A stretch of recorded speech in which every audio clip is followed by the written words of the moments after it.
안녕하세요. 제가 심심할 때마다 여기 사연을 듣는데 그때마다 드는 생각은 세상엔 별의별 사람들이 다 있고 믿기지 않는 사건들이 많다는 것입니다. 결혼 전에는 지극히 평범하게만 살아온 저로서는 이해하지 못할 사연들이 정말 많았어요. 그러나 최근에 저에게도 기가 막히고 코가 막힐 만한 사연이 하나 있어서 조심스럽게 저의 이야기를 한번 해볼까 합니다. 저는 경기도에 거주하는 30대 기혼 여성입니다. 어린 시절 저의 집은 정말 화목했습니다. 부모님은 제 앞에서 한 번도 큰 소리로 싸우지 않으셨어요. 가족끼리 문제가 생기면 항상 대화로 해결하셨고 어린 저의 의견도 무시하지 않고 항상 존중해 주셨습니다. 이렇게 부모님의 사랑을 듬뿍 받고 자라서인지 저는 마음속에 그늘 하나 없이 성적이 우수하고 교우 관계도 좋은 즐거운 학창 시절을 보냈어요. 고등학교 졸업 후 수도권 4년제 대학교에 입학하였습니다. 대학교에서는 고등학교 때만큼 좋은 성적은 얻지 못했지만 활발한 동아리 활동과 봉사활동, 해외여행 등으로 다양한 경험을 쌓았어요. 이러한 경험이 자양분이 되어 꽤 좋은 중견기업에 초봉치고는 꽤 높은 연봉을 받고 입사를 하게 되었답니다. 회사 생활은 학교 생활과는 너무 달랐어요. 저는 제가 긍정적이고 뭐든 잘할 수 있는 사람이라고 생각했는데 생각보다 저는 너무 작고 여린 사람이더군요. 제가 입사한 지 3달이 되었을 때 어이없는 실수로 팀장님한테 크게 혼이 났었어요. 저 자신도 제 실수가 용납되지 않아서 자존감이 바닥을 치고 있는데 같은 부서의 남자 대리님이 오늘 퇴근 후 저에게 저녁을 사겠다고 하시더라고요. 대리님은 저와 같은 대학교 출신이었는데 거래처에서 스카우트 제의가 많이 있을 만큼 일을 잘하시는 분이었어요. 그날 퇴근 후 대리님과 함께 곱창집을 갔어요. 그곳에서 대리님은 제게 맥주를 한 잔 건네주면서 대리님 본인의 신입사원 시절 때 이야기를 해주었습니다. 지금은 일을 잘하시는 대리님도 신입사원 때 저 못지않게 팀장님께 정말 많이 혼이 났더군요. 그 이야기를 들으니 저만 엄청 못하는 것은 아니라는 생각에 안심도 되고 혼났다고 주눅만 들 것이 아니라 그 과정에서 열심히 배워야겠다는 생각이 들었답니다. 그날 후로 저는 대리님의 옆에서 많은 것을 배울 수 있었어요. 그리고 우리는 친해져서 평일이 아닌 주말에도 종종 연락해서 사적인 대화도 많이 나눴습니다. 점점 연락을 주고받는 횟수가 많아지고 회사 밖에서 개인적으로 만나는 시간이 늘어나면서 대리님이 점점 궁금해졌어요. 대리님 역시 그런 제가 싫지는 않았는지 저의 연락이나 만남을 피하지 않았고 그러다가 자연스럽게 연인 관계로 발전을 하게 되었습니다. 그 뒤로 우리의 사이는 점점 더 깊어져서 지금은 이도진 대리님이 아닌 제 남편 이도진이 되었답니다. 제 남편은 결혼 전 저와는 완전히 다른 삶을 살았어요. 아버지는 남편의 초등학교 입학을 며칠 앞둔 어느 날 갑작스러운 사고로 돌아가셨습니다. 그래서 시어머니 혼자 남편을 키워야 했어요. 여러 가지 복잡한 가정사로 인해 도움을 받을 만한 친척도 없었던 시어머니는 어찌어찌해서 술 장사를 시작하셨는데 술집에서 이 남자 저 남자를 많이 만났다고 합니다. 시어머니는 남자들을 만나고 장사를 하느라 어린 남편은 항상 뒷전이었어요. 남편은 소풍 때 싸는 도시락도 시어머니가 아닌 술집 이모들이 챙겨주었고 학부모 참관 수업 때도 시어머니가 아닌 술집 이모들이 오셨다고 해요. 그 밖에 학교 행사로 부모님들이 오셔야 하는 날이면 화려하고 반짝이는 옷을 입은 술집 이모들이 오셔서 남편은 정말 부끄러웠다고 합니다. 한 번은 남편이 초등학교 때 독감에 걸려서 정말 죽을 듯이 많이 아팠다고 해요. 자식이 아프면 부모가 병원에 데려가는 것은 당연한 일이잖아요. 하지만 그때도 시어머니는 술을 먹고 남자 만나느라 바빠서 술집 이모들이 병원에 데리고 가서 주사 맞히고 약도 먹여주었대요. 이뿐만이 아니라 시어머니는 이제 10살밖에 되지 않은 남편에게 내가 너 때문에 시집을 못 간다고 하며 구박하고 때렸다고 합니다. 그러다가 중고등학교가 되어 혼자서도 잘 다닐 수 있는 나이가 되었을 때부터는 아예 시어머니가 남편에 관한 관심을 끄고 살았대요. 하루는 이런 집이 너무 싫어서 친구네 집에서 외박하고 왔는데 시어머니는 남편이 집에 없는 줄도 몰랐다고 하더라고요.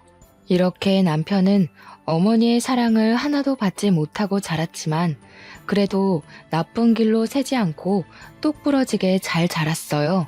고등학교를 졸업 후 대학교 갈 때도 자신의 성적보다 낮춰서 전액 장학금을 받고 입학했답니다. 대학교에서도 생활비 한 푼 주지 않아서 식당, 주유소, 과외 등 모든 분야의 아르바이트를 했다고 해요. 남편은 20살 이후로는 시어머니께 용돈은 고사하고 따뜻한 밥상조차도 받아본 적이 없었답니다. 그렇게 자라서 그런지 남편은 시어머니에 대한 정이 하나도 없어요. 남편과 어머니는 서로 연락도 잘하지 않고 남남처럼 지냈습니다.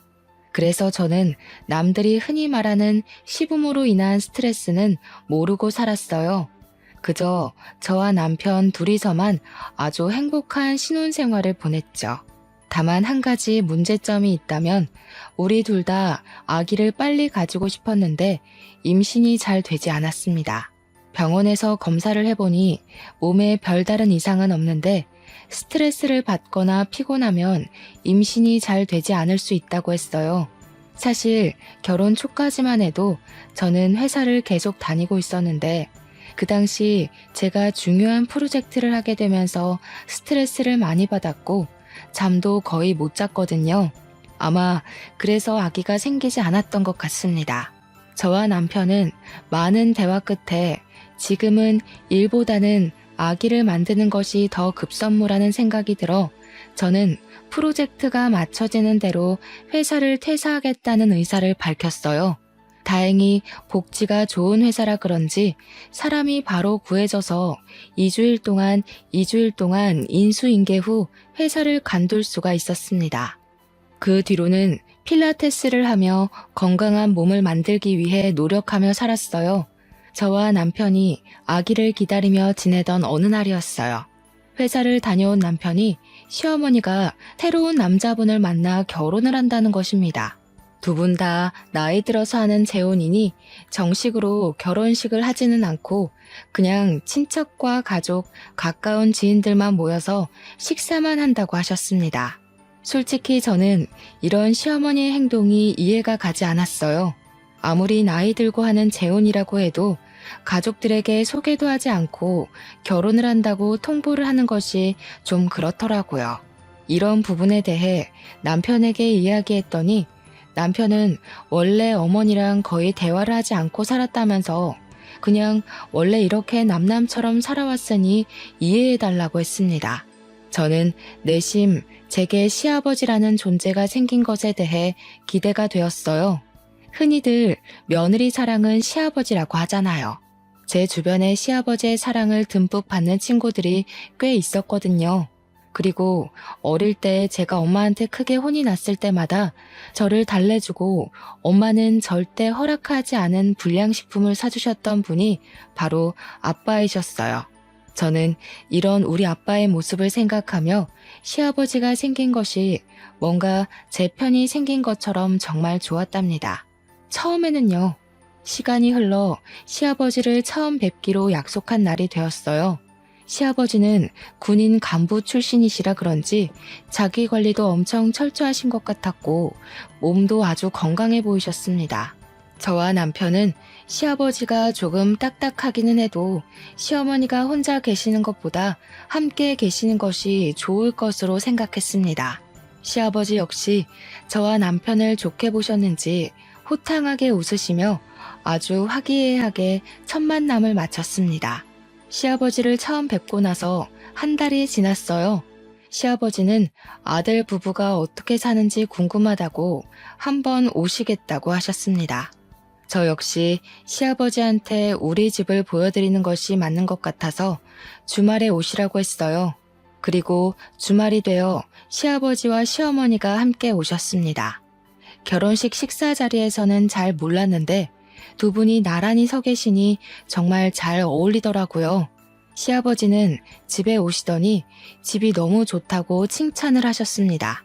사실 이 집은 결혼하기 전에 제 아빠가 로또에 당첨이 돼서 그 당첨금으로 장만해줬던 집이었어요. 남편과 결혼할 당시 신혼집을 구해야 하는데 저희가 가진 자금으로 마음에 쏙 드는 집을 구할 수가 없었습니다. 시어머니는 절대 지원을 해주지 않겠다고 하시고 친정 부모님께 도움을 받으려면 받을 수도 있었지만 저희는 우리의 힘으로 시작을 해보고 싶었어요. 그래서 그냥 제가 살던 집을 리모델링하고 이곳에서 신혼을 시작했죠.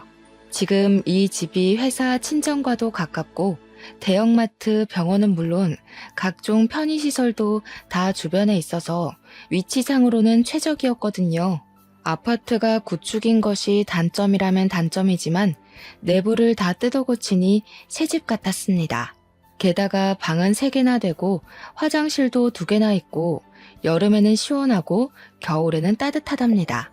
시아버지는 시어머니가 정기적으로 다니는 병원과도 가깝고 마트며 뭐가 다 있다면서 너무 좋다고 칭찬을 계속하셨습니다. 저는 시아버지와 대화를 나누다가 점심시간이 되어 식사 준비를 했어요. 집에서 모든 실력을 다 발휘하고 싶었으나 사실 제가 요리를 잘하는 편은 아니라서 메인 요리만 제가 하고 밑반찬은 반찬 가게에서 주문해서 음식을 차렸습니다. 시아버지는 제 상을 보더니 며느리 밥상을 다 받아봐서 좋다면서 이거를 다 제가 준비한 거냐고 물으셨어요. 저는 솔직하게 밑반찬만 반찬 가게에서 샀다고 말씀드렸습니다. 그럼 시애비를 처음 보는 자리인데 직접 음식을 만든 게 아니라 반찬 가게에서 주문해서 한 거야? 직접 한 것도 아니고 조금 실망이구나. 다음부터는 음식 직접 하도록 해라. 아니다. 아까 오는 길에 보니까 이 앞에 요리학원 있던데 내가 등록해 줄 테니 가서 음식 좀 배워. 요새는 집에서 밥 많이 안 먹어서 차라리 반찬 가게에서 사는 게 더 비용도 저렴하고 이득이에요. 그리고 이 사람도 집에서 이것저것 하고 있어서 요리 배울 시간 없습니다. 시아버지는 제게 실망한 표정을 지으며 요리를 잘하지 못하면 배우라고 하셨어요. 남편은 요리학원에 다닐 시간 없다고 이야기해 주었지만 저는 솔직히 요리에 관심은 있는데 손맛이 없어서 한번 배워보고는 싶었습니다. 그래서 시아버지한테 요리를 배워볼 테니 요리학원을 등록해달라고 했어요. 지금 생각해보면 그때 괜히 이런 말을 해서는 안 되는 거였는데 눈치가 없던 저는 요리학원을 등록해주신 시아버지께 너무 감사하며 이런 게 바로 며느리 사랑이라고만 생각했었네요. 그리고 며칠이 지났어요. 요리학원을 마치고 집에 가는데 시아버지가 저한테 전화해서는 자신에게 아들과 며느리가 생겼으니 함께 정을 나누며 살고 싶다고 하셨습니다. 솔직히 남편이 시어머니와 돈독한 정이 있는 것도 아니고 시아버지는 이제 막 안 사이인데 같이 살면 얼마나 불편하겠어요. 게다가 저는 아기를 준비한다고 집에서 쉬고 있는데 만약에 같이 살면 저는 시부모님과 하루 24시간 내내 붙어 있어야 했습니다. 우리 부모님도 아니고 시부모님과 온종일 같이 있을 생각하니 정말 생각만 해도 숨이 턱턱 막히더라고요. 일단 남편과 이야기를 해보겠다고 하고 전화를 끊었습니다. 그리고 그날 저녁 퇴근한 남편에게 시아버지가 같이 살고 싶다고 하시는데 남편은 어떻게 생각하는지 물어봤어요. 남편 역시 저와 같은 말을 하더라고요. 우리는 시부모님과 절대 같이 살지 못한다고 하고 시아버지는 그 뒤로도 종종 우리와 같이 살고 싶다고 하셨습니다. 하루는 주말에 남편과 집에 있는데 시아버지한테 전화가 왔어요. 지금 접촉사고가 나서 병원에 입원해 있다는 것이 아니겠어요? 우리는 깜짝 놀라 시아버지가 알려주신 병원으로 달려갔습니다. 그런데 시아버지와 시어머니는 병원복만 입었지 아주 잘 걸어 다니시고 멀쩡해 보이셨어요. 상황을 들어보니 경차가 뒤에서 살짝 박았는데 지금은 아픈 것은 없지만 교통사고 후유증이 있을 수도 있어서 이참에 검사를 다 해보겠다고 입원해 계셨던 것이었습니다. 저와 남편은 큰 사고가 아니라서 정말 다행으로 생각했어요. 그리고 주말이 지나 월요일이 되었습니다. 남편은 출근하고 저는 혹시나 하는 마음에 시부모님이 입원해 계시는 병원에 갔어요. 병원에 도착하니 부모님은 각종 검사를 하고 계셨는데 아주 건강하셨고 그냥 근육이 놀란 정도라서 별일 없으면 일주일 후에 퇴원해도 되겠다고 했어요. 그 후 일주일 동안 저는 집에서 병원을 왔다 갔다 하며 시부모님 상태를 확인했는데 병원 밥도 잘 드시고 두 분이 산책도 자주 하시며 아주 건강해 보이셨습니다. 다행히 별탈 없이 일주일 후에 두 분은 퇴원했고 그날이 주말이라 남편과 저는 시부모님을 모시고 일단 우리 집에 왔습니다. 그런데 시아버지가 노인네 둘이서만 집에 있으면 언제 또 어떻게 아플지 모르니 이 집에서 당분간 있겠다고 하시는 게 아니겠어요? 그러면서 병원에서는 멀쩡해 보였는데 갑자기 허리와 다리가 아프고 온몸이 다 쑤신다고 하시는 겁니다. 저는 솔직히 정말 싫었지만 그래도 나이 드신 분이 이러시는데 지금 당장 나가라고 할 순 없잖아요. 그래서 저와 남편은 마지못해 며칠만 집에 계시라고 했습니다. 그 뒤로 우리는 시부모님을 모시고 아주 불편한 생활을 시작했어요. 시아버지는 오랜 세월 군인 간부로 생활해서인지 직접 하는 것보다는 명령하는 것이 익숙하시고 뭐든 칼같이 해야 했습니다. 일단 매일 6시면 TV와 온 집안에 불을 켜며 가족들을 모두 다 기상시켰어요. 삼시세끼 식사는 기본이고 식사 때마다 새 밥에 새 반찬에 각 끓인 국이 필요했습니다. 솔직히 저 혼자 있으면 그냥 대충 라면이나 비빔면을 먹을 수도 있었지만 시부모님이 계시니 그러지 못하겠더라고요. 제가 너무 힘들어서 반찬 가게에서 사오기라도 하는 날에는 시아버지 본인이 요리학원도 등록해줬는데 아직도 음식을 못하냐면서 불호령이 떨어졌어요. 간이 조금이라도 맞지 않으면 짜다, 싱겁다는 이유로 다시 음식을 해오라고 하셨습니다. 저는 그 덕에 밥을 제때 함께 먹을 수가 없었답니다. 그리고 평소에도 물을 드시고 싶으면 직접 부엌에 가서 물을 드시면 되잖아요. 시아버지는 꼭 물을 가져오라고 시키셨습니다. 하루는 너무 짜증이 나서 제가 못 들은 척하고 그냥 있었거든요. 그랬더니 정말 5분이든 10분이든 끝까지 떠오라고 하셨습니다. 또 엄청 깔끔을 엄청 떨어서 매일 청소를 하지 않으면 난리가 났어요. 게다가 일주일에 한 번씩은 흰 장갑 끼고 냉장고 위나 서랍장 뒤를 훑으셨는데 그때 먼지가 나오면 잔소리 폭탄이 떨어졌습니다. 이런 먼지를 누가 다 먹냐며 우리가 생활하면서 다 먹는 거라고 하시면서요. 그리고 뭔가 성질이 날 때는 꼭 거실 서랍을 한 번씩 다 뒤집어서 정리를 시키셨습니다. 신발과 수건도 무조건 정확한 각오로 정리되어 있어야 했죠. 조금이라도 흐트러진다면 사람이 정신 상태가 글러먹었다면서 잔소리를 그렇게 해댔죠. 그런다고 시아버지가 하는 것도 아니에요. 무조건 제가 다 해야 했죠. 만약에 하지 않는다면 온종일 쫓아다니면서 잔소리를 하셨답니다.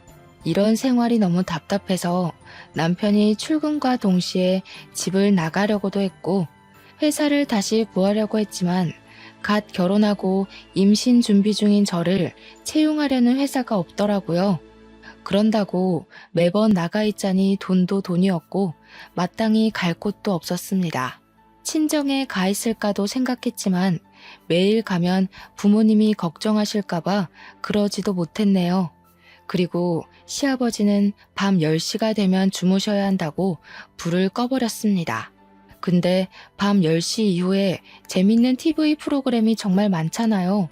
그래서 남편과 제가 같이 TV를 보고 있으면 시아버지는 저희한테 성질을 엄청 내셨습니다. 하루는 너무 화가 난 남편이 이제 몸 괜찮아지셨으면 이 집에서 나가라고 했어요. 그랬더니 아들과 같이 있고 싶다며 시아버지와 시어머니가 우리 몰래 자신들이 살던 집을 팔아버렸다고 갈 곳이 없다는 거예요. 그때는 그래도 저와 남편이 바보처럼 그저 참았네요. 그때 확 다 뒤집어 엎어버렸어야 했는데 말이죠. 아무튼 그 뒤로 시부모님은 집에 있던 모든 짐을 가지고 아예 우리 집에 눌러 앉으셨답니다. 두 분이 집에 눌러 앉은 뒤로는 시어머니도 저에게 시집살이를 엄청 시키셨어요. 소소하게 잔소리는 기본이었고 아버지의 삼시세끼를 차리는데 도와주기는커녕 옆에서 시아버지보다 더 저를 구박했답니다. 정말 모든 순간이 기가 막히고 코가 막혔지만 그 중에 가장 어이없는 사건이 하나 있었어요. 때는 찬바람이 슬슬 부는 초겨울이었습니다.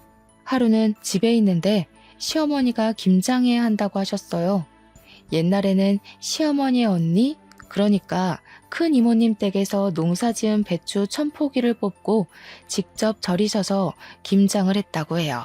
하지만 요새는 김치를 많이 먹지 않기에 작년 같은 경우 이모님과 어머니가 사신 절인 배추로 김장을 50포기만 했다고 합니다.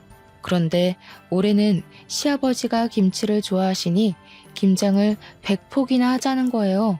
더 큰 문제는 시이모님이 허리 수술로 올해는 김장하지 못하시는 상황이었어요. 그래서 올해는 우리 가족끼리만 김치를 담가야 했습니다. 사실 우리 집은 김장을 제가 아주 어릴 때만 하고 크고 나서는 서로 바쁘니 그냥 사다 먹었거든요. 그래서 김장을 제대로 해본 적이 없었습니다. 하지만 시아버지도 김치를 좋아하시고 저도 김치를 좋아하니 힘들지만 배워볼 겸 한번 해보겠다고 했어요. 그래서 절인 배추를 주문하려는데 시아버지는 절인 배추가 어떻게 절여졌을지 아냐며 절인 배추가 아니라 그냥 배추를 사서 직접 절이라고 하시는 거예요. 저는 그냥 양념을 만들고 버무리기도 힘들 것 같아서 싫다고 했지만 그 주 금요일에 시아버지께서 직접 마트에 가셔서 배추 100포기를 사오셨습니다. 이 배추를 반품시킬 수도 없으니 어쩔 수 없이 배추를 절이기 시작했는데 물 먹은 배추는 정말 무거웠어요. 그런데 시부모님은 손가락 하나 까딱도 하지 않으시고 그냥 앉아서 지시만 하고 계시는 게 아니겠어요? 솔직히 김치를 저 혼자만 먹는 것도 아니고 드시는 건 시아버지가 제일 많이 드시는데 저만 일하고 있으니 화가 났습니다. 이거는 시아버지, 시어머니 모두 도와주셔야 해요. 이걸 저 혼자 어떻게 다 해요? 옛날에는 배추 1000포기도 며느리 혼자 담갔다. 1000포기도 아니고 고작 100포기인데 이것도 못한다고 이 난리니? 하여튼 요새 애들은 다들 약해 빠졌다니까. 이 속도로 했다가는 오늘 밤을 새워도 못하니까 좀 서둘러. 저는 요새 애들이라서 이런 것 못해요. 그리고 시아버지께서 이렇게 사오셨으니 시아버지가 도와주세요. 안 그러면 저도 손 하나 까딱하지 않을 거예요. 너는 아버지한테 이게 무슨 말버릇이니? 말 똑바로 못해? 저렇게 싹수가 노래서야 원. 시부모님이 저한테 빨리 제대로 하지 못한다고 구박하는데 남편이 퇴근하고 집에 들어왔습니다. 남편은 배추가 거실에 쌓여있는 것을 보고 이게 다 뭐냐고 했어요. 저는 남편에게 제가 배추를 절이고 있는 이 상황에 대해 다 이야기했습니다. 지금 다들 제정신이세요? 이 100포기를 어떻게 여자 혼자 다 해요? 사람 알아 눕는 꼴 보고 싶어요? 지금 네 와이프라고 편드냐? 옛날엔 여자 혼자 1000포기도 다 했어. 옛날 사람들 다 했어도 엄마는 그런 얘기 하면 안 되지 않나? 솔직히 엄마는 김치 제대로 담근 적 없잖아. 시이모가 다 했지. 아니야? 엄마가 언제 1000포기나 했다고 그래? 시어머니는 남편의 말에 아무 말도 하지 못하고 당황해서 가만히 있었습니다. 알고 보니 이전에 시이모님과 둘이서 천포기를 김장했다고 말씀하시던 모든 것이 다 거짓이었더라고요. 어쨌든 배추를 이미 사왔으니 이거 다 해야 해. 버릴 수는 없잖아. 그럼 다 같이 모여서 해요. 아, 진짜 이게 지금 무슨 난리야? 오늘 이거 다 못하면 아버지도 잠 주무실 생각하지 마세요. 도대체 뭐 하는 짓이에요, 이게? 그리고 내일도 다 같이 새벽에 일어나서 배추 씻고 하는 거예요. 아시겠어요? 남편이 모든 것을 다 뒤집어 엎을 것처럼 화를 버럭대니 시부모님도 아무 말도 하지 못하고 다 같이 배추를 절이기 시작했습니다. 시아버지는 원래 10시가 되면 주무셨는데 그날은 자정까지 배추를 절였어요. 다음날 원래 새벽 6시면 일어나던 시아버지와 시어머니가 일어나시지 못하시더라고요. 저와 남편이 깨우려고 들어가니 두 분은 몸살이 났다고 끙끙 앓는 소리만 하셨습니다. 절대 일어나지 않으시길래 불을 켜고 일어나실 때까지 기다렸어요. 아침 9시가 되자 그제야 시부모님이 나오셨습니다. 뭐야? 너희끼리 먼저 시작했어야지. 아직도 안 했어? 우리는 잘 먹지도 않는 김치 저 사람이 먹는다는 이유로 지금 이렇게 하는데 굳이 우리가 먼저 시작해야 해? 당연히 먹을 사람이 해야지. 아니야? 너 지금 설마 나 들으라고 하는 소리냐? 당연한 거 아닌가요? 아, 빨리 시작해요. 지금 누구 때문에 이 괴고생을 하는데. 남편의 닥달에 시아버지는 전날 소금물에 절인 배추를 온종일 씻어냈고 저와 시어머니는 부엌에서 김치 양념을 만들었습니다. 절인 배추에 양념을 버무려야 하는 다음 날에도 시부모님이 늦게 일어나시길래 우리는 일부러 일어나실 때까지 기다렸다가 시작했어요. 시부모님이 3일 연속 김장을 하니 몸살이 제대로 나서 아예 일어나지 못하셨습니다. 처음에는 화만 내던 남편이었지만 그래도 부모님이라고 월요일에 반차를 쓰고 시부모님을 데리고 병원에 다녀왔네요. 혼돈의 김장 사건이 지나고 시간이 흘러 12월 마지막 날이 되었습니다. 원래는 10시만 되면 주무시던 시아버지가 새해맞이 카운트다운을 봐야 한다며 잠을 주무시지 않더라고요. 시어머니는 그런 시아버지에게 술상을 차려드렸는데 시아버지는 술에 취해서 결국 자정이 되기 전에 거실에서 잠이 드셨습니다. 시아버지를 깨워도 일어나지 못하시길래 어쩔 수 없이 거실에 두고 우리는 우리 방에 들어가서 잠을 잤어요. 그러다가 새벽이 되었습니다. 뭔가 이상해서 눈을 떠보니 시아버지가 비틀거리며 우리 방에 들어와서 남편 옆에 눕는 것이 아니겠어요? 저는 깜짝 놀라 남편을 깨웠습니다. 남편도 옆에 누운 시아버지를 보고 깜짝 놀라 소리 지르며 불을 켰어요. 아버지, 지금 이게 뭐 하는 짓이에요? 잠결에 모르고 여기 왔다. 이게 그렇게 화낼 일이야? 성인 부부의 침실에 이렇게 함부로 막 들어오시면 어떡해요? 당장 나가요, 나가. 우리 방에서 큰 소리가 나자 시어머니도 주무시다 깨셔서 오셨어요. 시어머니는 상황을 보시고는 사람이 살다가 보면 그럴 수도 있지. 이거 가지고 그렇게 성질을 내냐며 화를 내셨습니다. 어머니, 솔직히 혈연관계도 아닌 시아버지가 이 새벽에 부부 침실에 막 들어오시는 게 말이 돼요? 아무리 잠결에 술김이라고 해도 그렇지. 너무 불쾌해요. 뭐? 불쾌? 너 말 다 했어? 그게 시애비한테 할 소리야? 당연한 거 아니에요? 시아버지가 잠자는 방에 들어오는데 좋아할 며느리가 세상 천지에 어딨어요. 이제 조심 좀 해주세요. 이게 지금 보자 하니까 내가 그렇게 웃음냐? 도대체 왜 내 말을 듣지 않는 거야? 남편은 시아버지께 당장 이 방에서 나가라고 큰 소리를 쳤습니다. 그날 저는 너무 놀란 마음에 잠을 한숨도 자지 못했어요. 하지만 다음 날도 어김없이 시부는 6시에 나를 깨워서 밥을 달라고 했고 저는 피곤한 몸을 이끌고 나와 어쩔 수 없이 떡국을 끓여야만 했습니다. 그러다가 결혼 후 처음으로 맞이하는 명절이 되었어요. 저는 시어머니께서 알려주신 대로 과일과 간단한 음식 몇 가지만 올라간 간소한 차례상을 차렸습니다. 그런데 시아버지가 무슨 차례상이 이렇게 간소하냐며 새로 장을 봐서 오셨어요. 그러면서 음식을 이것저것 시키시더라고요. 시아버지가 시키신 음식을 다 하려면 지금부터 밤을 새워도 시간이 부족한 상황이었어요. 제가 이것은 오늘 내로 절대 하지 못한다고 말씀드리니 시아버지는 밤을 새워서라도 다 해놓으라고 하셨습니다. 그래서 그럼 제가 도와달라고 하니 시어머니는 어른이니까 쉬라고 하시고 남편은 남자니까 음식을 하면 안 된다고 하셨어요. 그래서 저를 도와줄 사람이 아무도 없으니 혼자서 다 하라는 게 아니겠어요?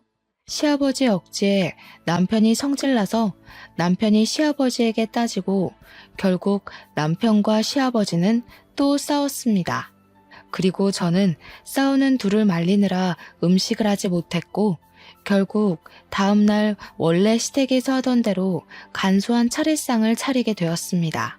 시아버지는 차례상을 가만히 보고 있다가 마음에 들지 않는다며 차례상을 엎어버리셨어요.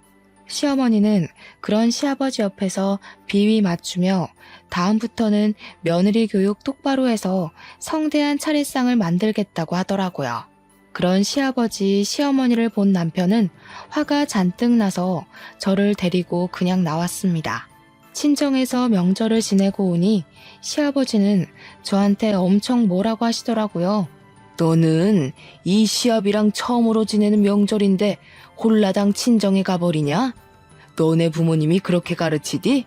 원래 여자는 명절 때 친정에 가면 안 되는 거야. 알겠어? 2번 다시는 이런 짓 하면 가만 안 둔다. 당신이 가만 안 두면 어찌할 건데? 다시는 이 사람한테 아무 소리 하지 마요. 한 번만 더 이딴 식으로 부당하게 집안일 시키고 잔소리하면 당신들 용돈 다 끊어버리고 쫓아내버릴 거야. 알겠어? 이 녀석이 여자한테 홀려서 정신 나갔나? 어른한테 말 똑바로 못해? 그리고 며느리 너 아버지 말씀 잘 새겨들어. 어디서 명절 때 여자가 친정을 가려고 그래? 한 번만 더 친정에 가려고 했다가는 나한테 쫓겨날 줄 알아. 제가 이 집에서 왜 쫓겨납니까? 이 집의 주인은 어머니가 아니라 접니다. 저희가 마음에 안 드시면 부모님이 나가세요. 시아버지는 명절 때 며느리 교육을 핑계 삼아 저에게 시집살이를 시키려고 했지만 남편 덕분에 아무것도 아버지의 생각대로 이뤄지지 못했답니다. 그렇게 시끌벅적한 명절 연휴가 끝났어요. 그런데 시아버지가 웬일로 새벽 6시에 깨우지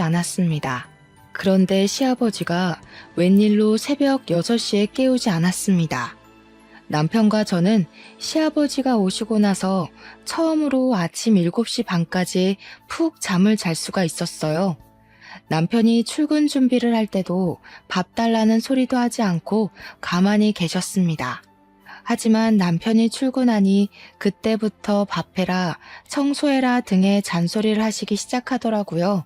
네 남편이 없을 때는 내가 왕이야. 넌 며느리니까 서열이 가장 미치고. 그니까 무조건 내 말에 절대 복종해야 해. 알겠어? 빨리 청소하고 정리하고 해라. 여기 서랍장은 이게 뭐니? 이거 다 정리 똑바로 해. 알았어? 정리 다 하기 전에는 쉴 생각 마라. 여기 서랍을 다 뒤집어 엎으시면 어떡해 해요. 그리고 며느리라고 무조건 절대 복종은 아니죠. 이 년이 지금 어디 앞이라고 큰 소리야? 그만하지 못해? 며느리는 원래 종년이야. 저는 남편이 가자마자 시부모의 잔소리와 구박을 들어야 했습니다. 그냥 이 집을 나가버릴까 생각하고 있는데 남편이 들어오더라고요. 내가 이러고 있을 줄 알았어. 근처에 볼 일이 있어서 잠깐 들렸는데 역시나군요. 여보, 이 사람들 말 듣지 말고 방에서 할 말 있어. 잠깐만 와봐. 야, 이 사람들이라니. 그게 애미한테 할 소리야? 저게 여자 잘못 만나서 홀려서 정신을 못 차려요. 남편은 저를 방으로 끌고 들어갔습니다. 그러더니 남편은 우리 집 근처 신도시에 청약을 넣었는데 당첨이 돼서 조만간에 이사 가야 한다고 하는 거예요. 저는 설마 시부모님과 함께 가야 하냐고 물었어요. 남편은 당연히 그러지 않을 것이고 우리 둘이서만 가겠다고 하더라고요. 하지만 시부모님은 절대 나갈 생각이 없는데 어떻게 할 것이냐고 했더니 남편은 다 자기에게 계획이 있다고 하며 일단 청약 당첨된 것을 절대 이야기하지 말라고 했습니다. 남편은 다시 회사로 나가고 저는 방에서 혼자 쉬고 있는데 시부모님이 방에 들어오셨어요. 아까 둘이서 무슨 얘기를 그리 소곤소곤 했냐길래 저는 남편이 시킨 대로 아무 말도 하지 않았습니다. 시부모님은 답답해서 팔짝 뛰는데 이제 이 두 사람을 보지 않아도 된다는 생각에 너무 좋아서 웃음이 막 났답니다. 그리고 2월이 되었어요. 2월에는 시아버지의 생신이 있었답니다. 남편은 시아버지의 생신을 맞이해서 모든 가족을 한자리에 모았어요. 결혼하고 처음으로 맞이하는 아버지 생신이니 선물을 하나 준비했어요. 타이완으로 5박 6일 패키지 여행을 예약하려고 해요. 저는 회사에 나가야 해서 우리는 한국에 있을 테니 두 분만 신혼여행이라 생각하시고 다녀오세요. 그래도 우리 결혼하고 첫 생일인데 며느리 생일상은 받아봐야 하지 않겠니? 그니까 내 생일은 지나고 날짜 정해라. 무슨 생일상 안 받으면 난리 나세요? 그놈의 밥 타령은? 이놈아, 한국인은 밥심으로 살아. 그리고 엄연히 첫 생일인데 당연히 며느리 손으로 직접 끓인 미역국이 있는 생일상을 받아야 하지 않겠니? 나는 생일에 구절판, 갈비찜, 잡채는 꼭 있어야 한다. 알겠지? 결국 여행 날짜는 시아버지의 생신 이후로 잡았습니다. 시아버지의 생신날 마음 같아서는 미역국만 달랑 해드리고 싶었으나 남편이 그래도 첫 생일이니 해드리라고 하며 저에게 고생이 많다고 현금 100만 원을 주었어요. 저는 그런 남편의 마음이 참 고마웠습니다. 그리고 생신날 새벽부터 일어나서 구절판 갈비찜 잡채에 미역국을 했어요. 솔직히 이 정도도 진수성찬이라고 생각했는데 시아버지는 자기가 말한 것만 딱 차렸다며 뭐라고 하셨습니다. 저는 새벽부터 일어나서 준비했는데 제 노력은 알아주지도 않고 오히려 부족하다고 타박하니 정말 기분이 좋지 않았어요. 그래도 시아버지의 생신인 좋은 날인데 그런 날을 망치고 싶지 않아서 그냥 꾹 참았네요. 그리고 일주일이 지났습니다. 이날은 시부모님의 여행날이었고 시부모님은 아주 신이 나셔서 공항으로 떠났습니다. 우리는 두 분이 떠나자마자 바로 포장이사를 불러 그 집을 떠나 청약 당첨된 신도시로 이사를 가버렸답니다. 그리고 원래 살던 집에는 새로운 주인이 왔어요. 며칠 동안 이삿짐을 정리하며 정신없이 보냈습니다. 그리고 시간이 흘러 시부모님이 여행을 마치고 돌아오기로 한 날 저와 남편이 함께 집에 있는데 시아버지한테 전화가 왔어요. 야, 지금 너네 이게 뭐 하는 짓이야? 우리 여행을 보내고 집을 팔아버려? 죄송하지만 이제는 그쪽하고는 더는 같이 못 살겠네요. 솔직히 제가 그쪽의 진짜 며느리는 아니잖아요. 그리고 집이 무슨 군대도 아니고 군대처럼 하나하나 다 명령하고 지시하고 간섭하고 너무 힘들었다고요. 그런다고 어른들을 여행 보내놓고 감히 니들끼리 이사를 가? 너네 지금 어디야? 당장 못 와? 제가 오죽하면 이러겠어요, 오죽하면. 정말 답답해서 살 수가 없어요. 저는 이제 죽었다 깨어나도 두 분 못 모시고 살아요. 시아버지와 시어머니는 당장 오라고 소리를 고래고래 지르면서 난리가 났습니다. 그 소리를 들은 남편이 제 전화를 빼앗아갔어요.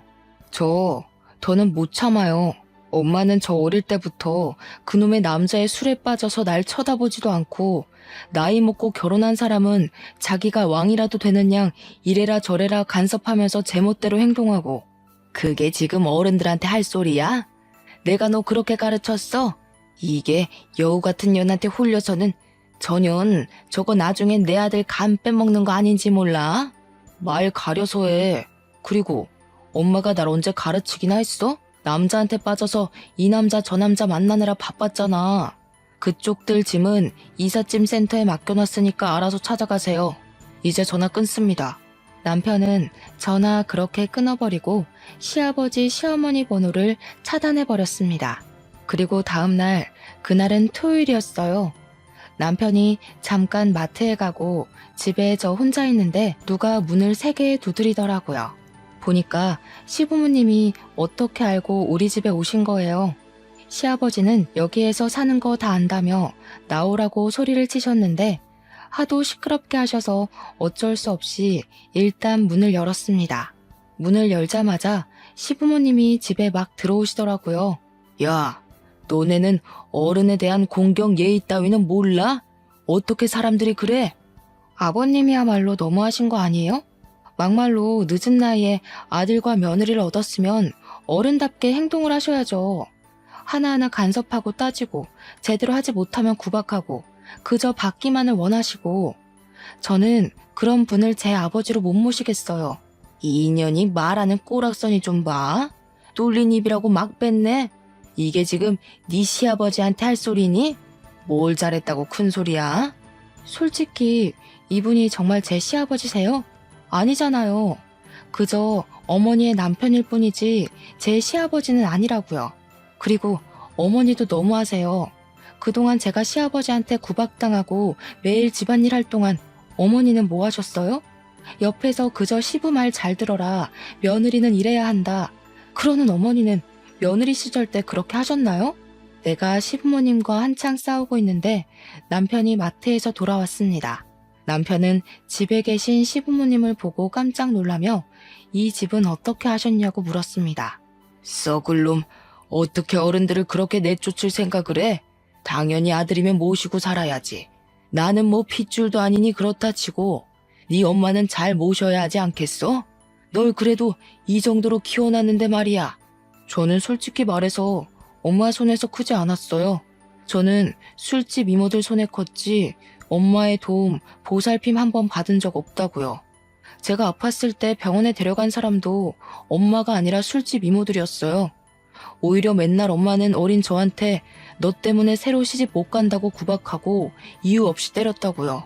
그런 엄마를 내가 지금 꼭 모셔야 해요? 난 못해.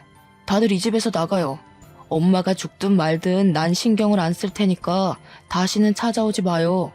한 번만 더 오면 그대로 해외로 떠버릴 테니까 그렇게 아세요. 남편은 자신이 그동안 속에 있던 말을 다 쏟아내고 시아버지, 시어머니를 그 집에서 쫓아내버렸습니다. 그 뒤로 1달 정도가 지났습니다. 모르는 번호로 전화가 오길래 택배인가 싶어서 받았는데 시어머니더라고요. 너 이 시애비 비위 맞추기 왜 이렇게 힘드니? 내가 이 나이 먹고 셔츠 다리고 매번 다른 반찬 하는데 죽을 맛이다. 젊을 때도 하지 않던 시집살이를 남편한테 하고 있단다. 어머니, 제가 시부모님과 함께 살 때 제가 했던 것들이네요. 어차피 어머님이 선택한 남자 아닌가요? 제가 그때 힘들게 집안일 해드렸던 거 잊으셨어요? 얘야, 제발 살려다오. 진짜 내가 이런 남자였으면 만나지도 않았을 거다. 이 나이에 아들한테도 안 해준 반찬을 만들려고 시장을 몇 번씩이나 왔다 갔다 하는 것인지 안 그래도 안 좋은 허리가 굽게 생겼다. 그건 제 알 바 아니고요. 더 징징대시면 남편한테 다 말할 거예요. 그리고 어머님, 번호 바꾸셨어요? 이 번호 모르는 번호라서 받았는데 이제 이 번호도 차단할 거니까 그렇게 아세요?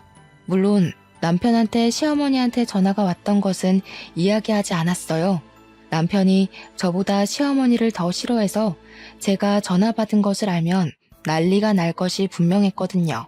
그렇게 시부모님과 우리의 연이 완전히 끝났답니다. 다른 현명한 분들은 저보다 더 좋은 방법으로 지혜롭게 힘든 상황을 대처해 나가시겠지만 저는 시부모님과 연을 끊는 것이 제일 나은 방법이었습니다. 부디 저희 부부의 선택에 대해 비난은 하지 말아주세요. 그리고 지금 이전에 그렇게 노력해도 생기지 않던 아이가 드디어 생겼어요. 임신 초기라서 스트레스 받으면 절대 안 된다는 의사 선생님의 말씀에 남편이 얼마나 잘해주는지요. 제가 시부모 복은 없어도 남편 복은 확실히 있나 봅니다. 요즘 저와 남편은 뱃속의 아기가 누구를 닮았을지 상상하며 행복한 나날들을 살고 있답니다. 남편은 자신은 비록 부모의 사랑을 받지 못했지만 아기에게는 제대로 된 사랑을 주고 싶다며 육아 공부를 아주 열심히 하고 있어요. 저 역시 부모님께서 제게 아낌없이 주신 사랑을 그대로 아기에게 물려주는 좋은 엄마가 되고 싶네요. 저의 기가 막히고 코가 막힌 사연은 여기까지입니다. 기나긴 이야기 들어주셔서 감사합니다.